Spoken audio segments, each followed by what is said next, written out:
Welcome to Digging into the Future. We have José Miguel, the CEO of Tecto and the head of strategy for V.tal. And welcome to Digging into the Future. Thank you very much. And very excited to have, and I will call you Miguel because that's my affectionate name for you. But Miguel has been in the role, I think, for what, 3 or 4 months? Yep. So tell us about what's going on with Tecto. Tecto is the new kind of cool company that's up and coming in Brazil. How did it start? How did you guys get into it? And I know you're owned by a much bigger group, BTG. So maybe walk us through who owns you and then how you got into the business. So we've started actually back a while ago.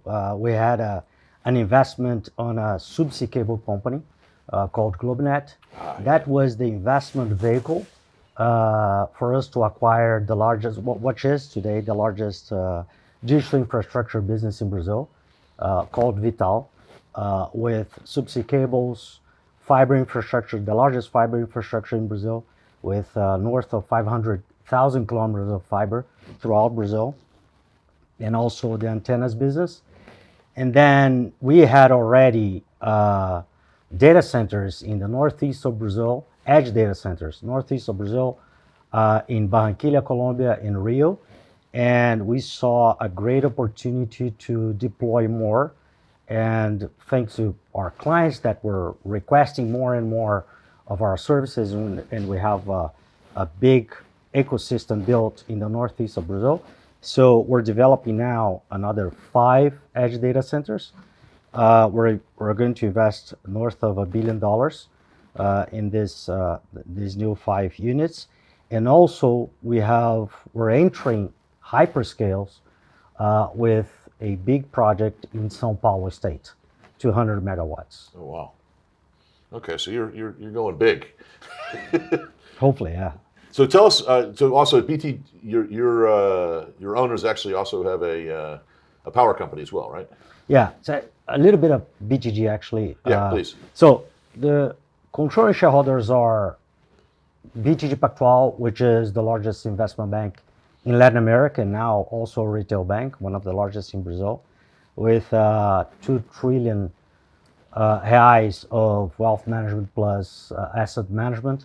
A bank that is growing tremendously, has a very strong balance sheet, and very nice returns, very good ROE, is in its best shape ever, growing very fast, and it's owned by a private partnership and long-term capital, permanent. And so we're deeply invested in Brazil and Latin America and hope to keep on growing substantially. So, and alongside with CPPIB and GIC, we have acquired this digital infrastructure platform plus the data center business. And so today we're structured, we have 3 separate business. One is the digital infrastructure called V.tal. The second one is the data center called Tecto, and the third one is a B2C company called NIO, N-I-O, and we have 4 million end users with fiber in Brazil. Oh wow! So you get you're completely across the spectrum of all the key digital services. Yeah. That's amazing. And how long have you been in this? Is it a couple of years? When did you make the first investment into Tecto?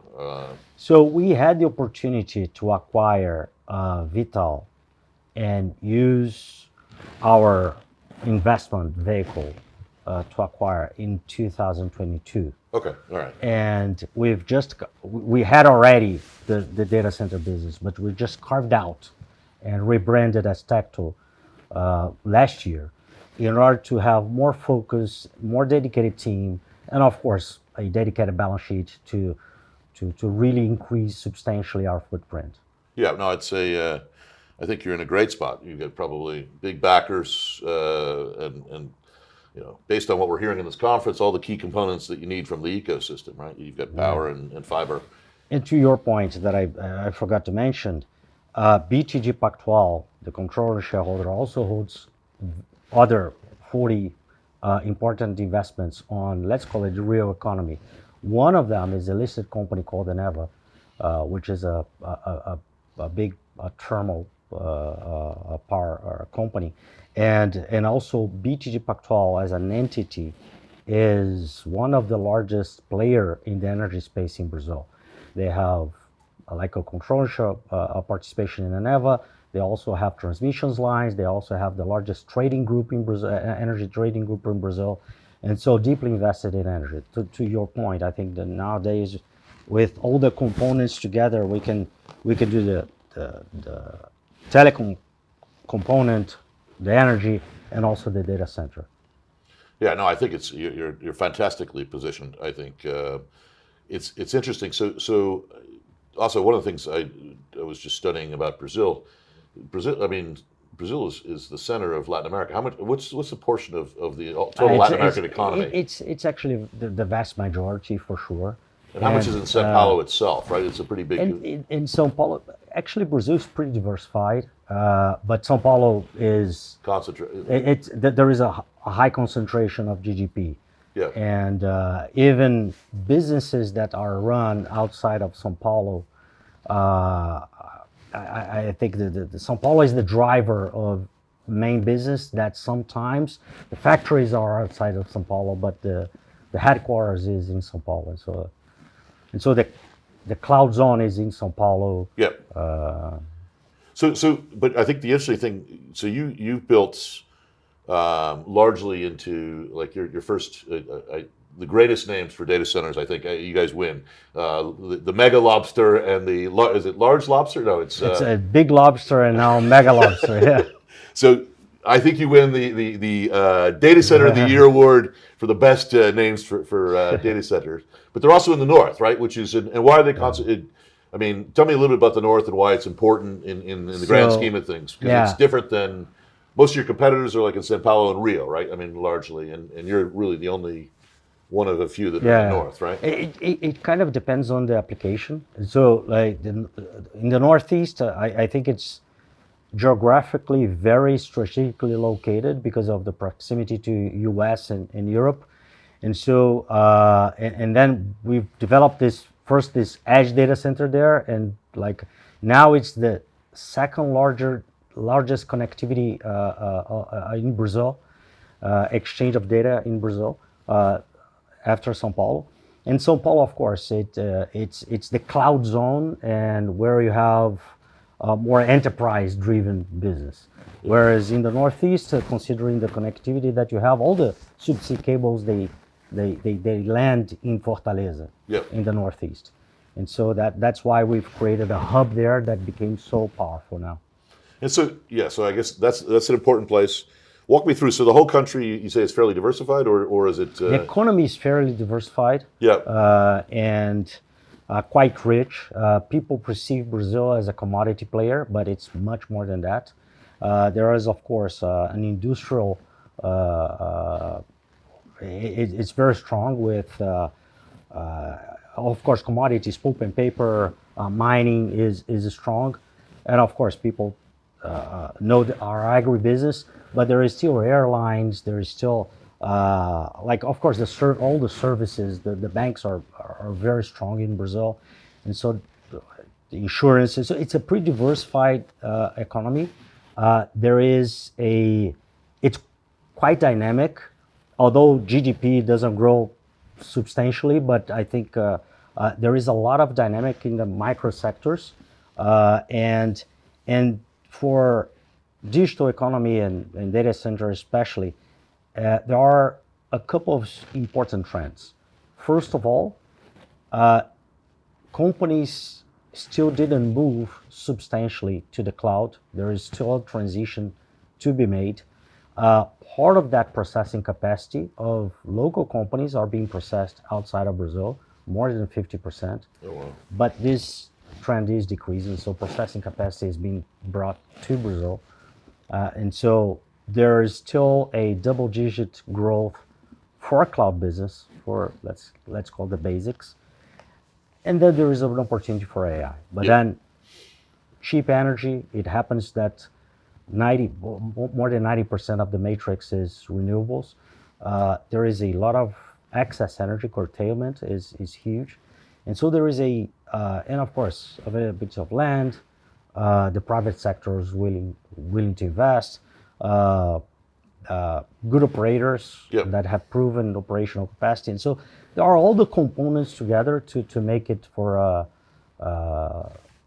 as soon as Brazil, I think, solves some of the important bottlenecks, one of which is Texas, import taxes Yeah. for capex. As soon as that gets solved, and it's in the process of being solved, I think that we're going to have, in theory, we could have a tremendous growth.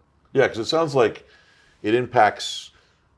I mean, in the data center, you're impacted by taxes on the initial capex. Yeah. But your running costs are very low because the cost of power is probably how much is it per It could be as low as 5 or 6 cents per kilowatt. right, which is half of the United States, Yeah. potentially half of what it is in Western Europe. So it's very Yeah. and it's all green, right? Most of it's It's green. all grain, yeah, Yeah, which is mostly. most people pay a premium for green energy, Yeah. so it's or they used to. But no, that's fantastic. Yeah, so I mean the country is definitely well positioned. But yeah, I guess that the challenge is obviously there's geopolitics and things that can play into it. What many people think that Brazil is as much facing the Far East, like China and Japan, as it is the United States. Is that true, or how do you see that even with tech? Do you see? You know, I think the one of the great things about Brazil is its neutrality. And so the good thing is that Brazil, I think it has been historically very close to U.S. Yep. For historical reasons, and now more recently there is a pretty significant investment from the Chinese, especially on energy. Yeah. And therefore I think that and it's a clear leader in Latin America because of its size of population, economic relevance. And so I think that the good thing is that we can serve both. Yeah. And again, if you look at some areas, especially São Paulo in the Northeast, also geographically very well located. Yeah. So I wouldn't say that it's one or the other. I think it could be both. Yeah. Okay. No. It's just interesting because obviously our conference is about the Pacific, and so we do focus, and we know that you do have a pretty good relationships. Even we were with the Japanese yesterday, and they talk about their relationship with Brazil. Let's talk about your career. Actually, getting to the CEO. So where did you tell us about? How did you start? Where did your career start in? You know, I've been with BTG Pactual for 24 years. Oh wow! And it has been a very fun ride. I had the luxury and also the challenge of doing pretty much everything there. And so I've done 10 years of investment banking, a number of years of private equity. I've led the broker dealer and also the finance department, which is the back office, and also proprietary M&A at BTG Pactual. And for 2 occasions, I left the bank to run companies owned by the bank. I spent 5 years as CFO of an investment that we have in oil and gas, headquartered in the Netherlands, but producing oil in Africa. And now, since 2022, I've been focused on this digital infrastructure company, this group of 3 companies, and more recently focused 100% on Tecto as CEO. Okay. So it's been fun. Yes. And are you from São Paulo? Where are you from? I'm from Rio. Okay. But I lived in São Paulo since ever. Okay. All right. Yeah. And so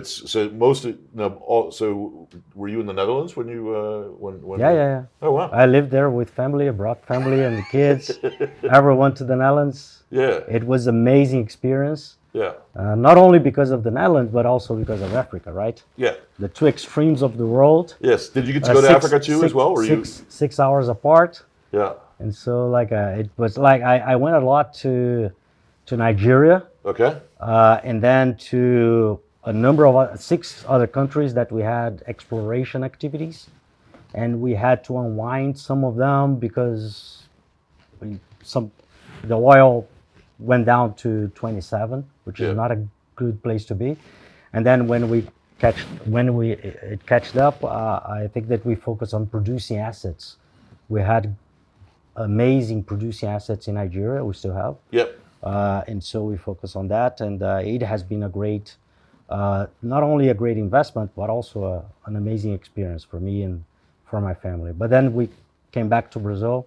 I was already homesick, and so I got to come back to the bank. I stayed for another 5 years until we had this opportunity to deal with this new venture of digital infrastructure. So you're kind of a digital newbie, right? So you're kind of yeah. a rookie.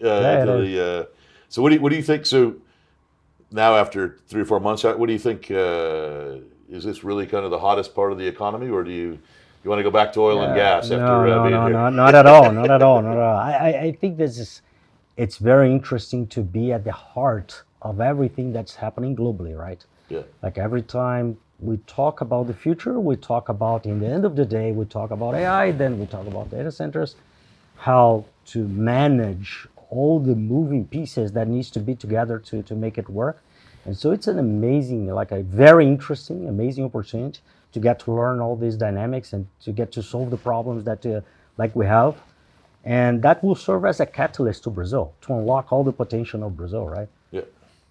No, it's fascinating. I mean, I think it is one of the few industries where you actually build the food that you eat, right? Like you actually have to construct it and then make it into a product and then bring it out, and it's the thing that everyone is consuming right now, right? So it's a pretty interesting place to be, I think, for you and for Brazil. What do you know? Obviously, there's a lot of. Tell us. I know you're on the ground. So obviously, we read a lot about America and Brazil and the challenges. And do you think how do you see the future? Do you see it getting more aligned and sort of, because I think that's caused a little bit of not a slowdown, but on the tech side, it's been a hesitancy of the bigger companies to go into Brazil. Or do you see that, or is that just perception? I think it's a short-term issue. Okay. I think short-term, I think it's fair to say that there has been some geopolitical tension. Yep. On top of the fact that we still have a tax regime that doesn't help. Yeah. It will be sorted out. There is a lot of focus on the government to solve this. There is a new law that will pass to converge import tariffs to zero, almost zero. And I think that the fundamentals will prevail. Although we have a kind of a dry season of demand, I think the fundamentals will prevail. We have, again, very cheap and green energy. It's a big country, 200 million people, very connected, like with an intense use of social media. And so I think that down the road, I think it's the risk that we have a problem to the upside, a problem of sorting out how to cope with the amount of demand that we can have is bigger than to move sidelines. Okay. And so I think that it's a short-term issue. Yeah. No. I think it feels like it because it's it's too important of a country not to be, in kind of aligned and all in the middle. And I mean, obviously, it's always been talked about as one of the BRICS countries, right? It was where the world is going to grow over the next 100 years. So I think it's an important spot. Well, thanks, Jose. Thank you very much for joining us on Digging into the Future. It's great to get the Brazilian perspective. Also, a new CEO, because it's always great to hear from someone that's from the outside of the industry coming in, right? Because you see things differently than many of the people that come here that have they've been looking at this stuff for 25 years, right? And so it's fascinating to just kind of get your perspective. So thanks a lot for joining us. Thank you very much. Thank you very much.